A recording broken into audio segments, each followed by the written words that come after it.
পারে আর পশ্চিমবঙ্গ সরকার পারবে না? আমরা এই রাজ্যে জন্মগ্রহণ করে অপরাধ করেছি, আমরা পাস করে টেট পাস করেও চাকরি পাচ্ছি না, সেই জন্য এই আমাদের বুকে আছে চাউক মারা।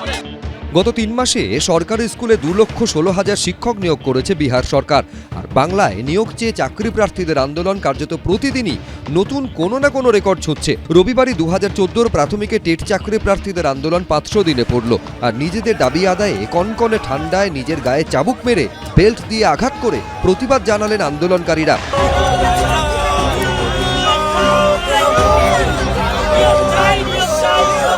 কেউ আবার মুখে মাখলেন কালি।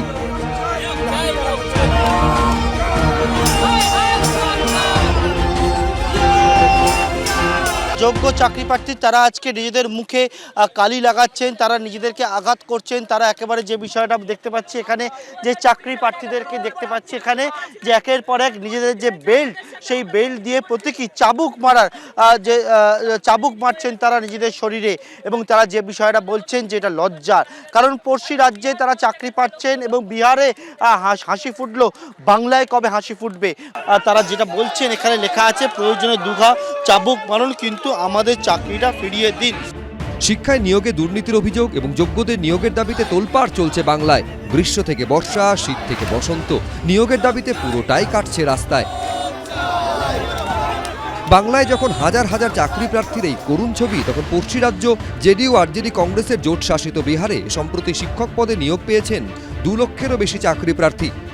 पहले फेज में 1,20,000, इस बार जो है सेकंड फेज में मात्र 70 दिनों के अंदर 96,000 सेकंड फेज में, यानी दोनों फेज़ों को मिला लें तो 70 दिनों के अंदर हम लोगों ने लगभग 2 लाख से भी ज़्यादा शिक्षकों की नौकरी दिया है, सरकारी नौकरी दिया है।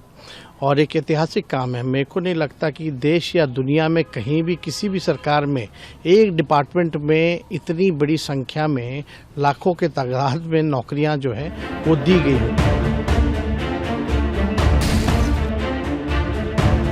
সত্যি ভাবতে অবাক লাগে যে বিহারকে একসময় গুটখা আর খনির দেশ বলা হতো, সেই বিহারে আজ লক্ষ লক্ষ শিক্ষককে স্থায়ী পদে চাকরি দিচ্ছে।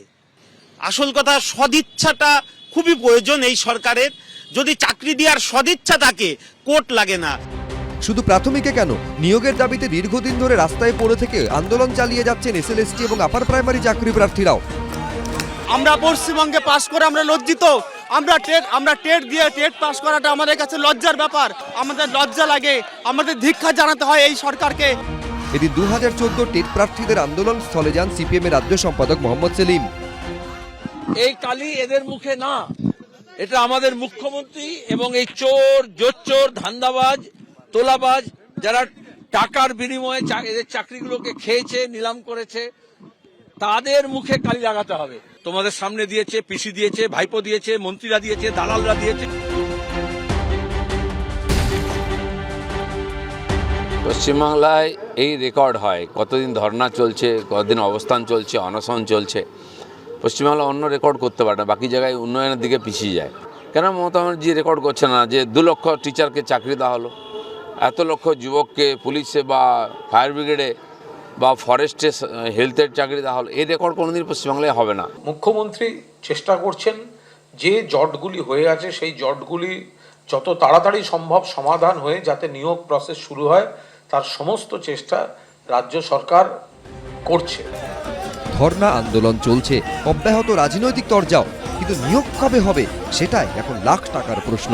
পার্থপ্রতিম ঘোষ, অনির্বাণ বিশ্বাস, বিশ্বজিৎ দাস, এবিপি আনন্দ।